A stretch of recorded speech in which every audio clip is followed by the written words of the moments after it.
above all, to silence any effective debate about the continuing attachment of Muslim immigrants to Sharia law and their intentions toward the secular systems in which they now reside.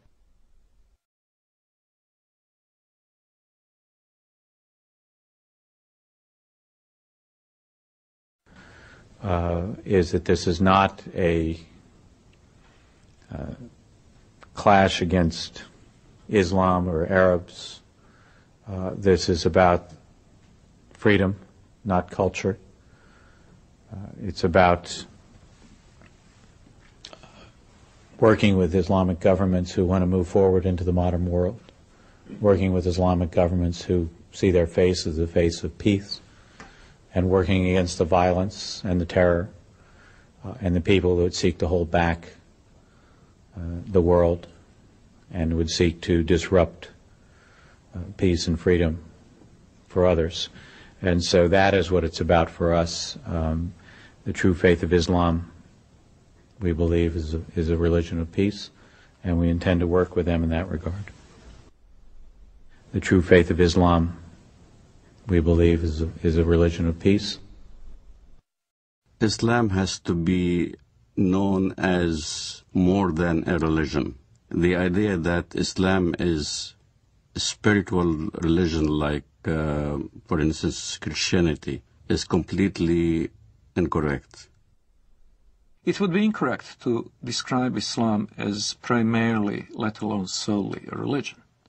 Since its early beginning in Muhammad's lifetime, it has also been a geopolitical project and a system of government, a political ideology, if you will.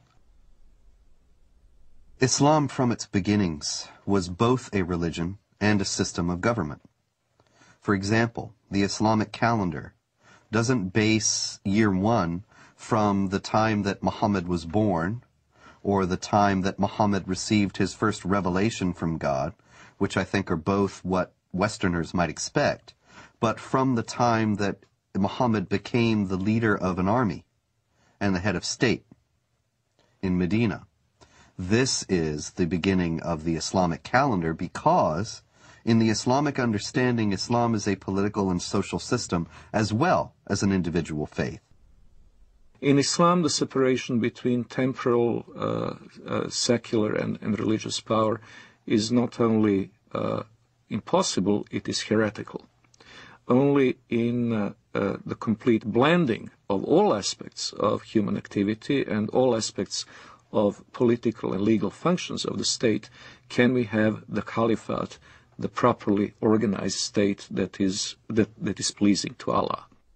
When Westerners think of religion, whether it's Islam, Christianity, Judaism, Hinduism, and all the isms in the world, Westerners think that it's a personal issue. A Buddhist will go to the temple and peacefully worship whatever he does, meditates, contemplates. A Jew goes to a synagogue and does his mitzvot, his good deeds. A Muslim goes to the mosque, pays zakat, alms, or go to the pilgrim al-Hajj in Mecca, or a Christian goes to church on Sunday. They think it's a personal issue, that religion is a personal issue. So when they look at Islam, they compare Islam with the way they understand religions. And that's the first mistake. Islam is not a religion for personal use.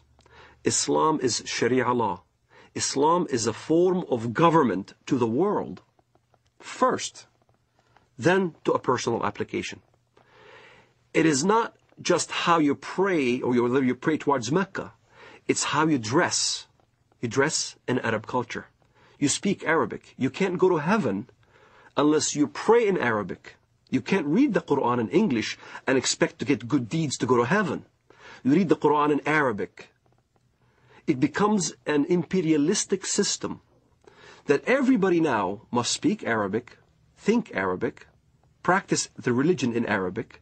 It's a form of law, not just in how you eat, but how you get married, how you deal with your government, how you deal with your military, how you deal with the youth, how you deal with women. Every aspect of your life becomes Islam. Everything is Islam. The Jews brought to the Prophet a man and a woman from amongst them who had committed adultery. The Prophet ordered both of them to be stoned to death near the place of offering the funeral prayers beside the mosque. The Prophet wrote the marriage contract with Aisha while she was 6 years old, and consummated his marriage with her while she was 9 years old, and she remained with him for 9 years, till his death. In no way is Islamic Sharia, Islamic government, compatible with Western understandings of human rights and freedom of conscience. Traditional Islam forbids conversion from Islam, forbids anyone to leave Islam. There's no way out. And it forbids Muslims and non-Muslims to live as equals in society. It mandates the second-class status of non-Muslims, forbidding them to hold authority over Muslims, forbidding them to hold certain jobs as a result. It even mandated in history that houses of worship of Jews and Christians were neither to be built or repaired, making the communities relegated to a perpetual state of decline. O you who believe, take not the Jews and the Christians as awliya, friends, protectors, helpers. They are but awliya to one another.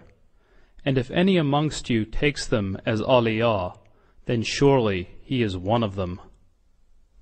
It is not possible for a non-Muslim living in a Muslim society to invoke his civil rights and human rights that would be independent or separate from the Sharia concept. He is expected to submit to Sharia willingly, and if he accepts his dimitude, the position of a dhimmi, he will be a protected person.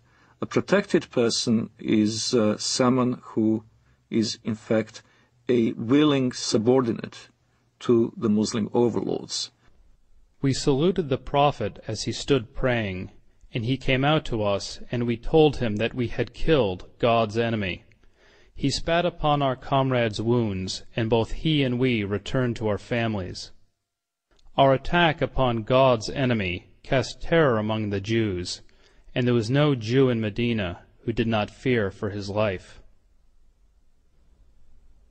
The hadith very clearly says, the hadith, which is what Muhammad said, I have been ordered to fight until everyone says that there is no God but Allah, and Muhammad is the messenger of Allah.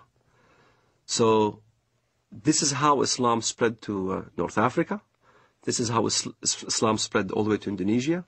This is how Islam spread in the Middle East. Syria was not a Muslim country. Lebanon was not Muslim. Saudi Arabia even was a mixed multitude. All throughout the Middle East, that's how Islam spread, was by the sword. This is why you don't see any synagogues in Saudi Arabia. You don't see any churches in Saudi Arabia. Christianity virtually is non-existent. Even in my village in Bethlehem, Muslims are taken over. There's only 20% left of the Christian population. In Lebanon, Christian Lebanese are moving by the droves.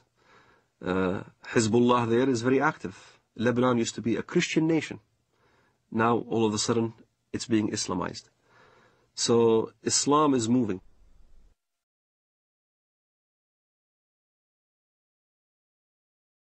There is no God but Allah. There is no God but Allah. Muhammad is his messenger. Muhammad is his messenger.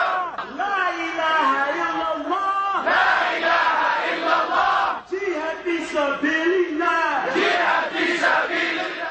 Follow the Holy Koran. Follow the Holy Koran. Follow the Holy Koran. Follow the Holy Koran. There is no God but Allah. There is no God but Allah. Muhammad is his messenger. Muhammad is his messenger. Unite Muslims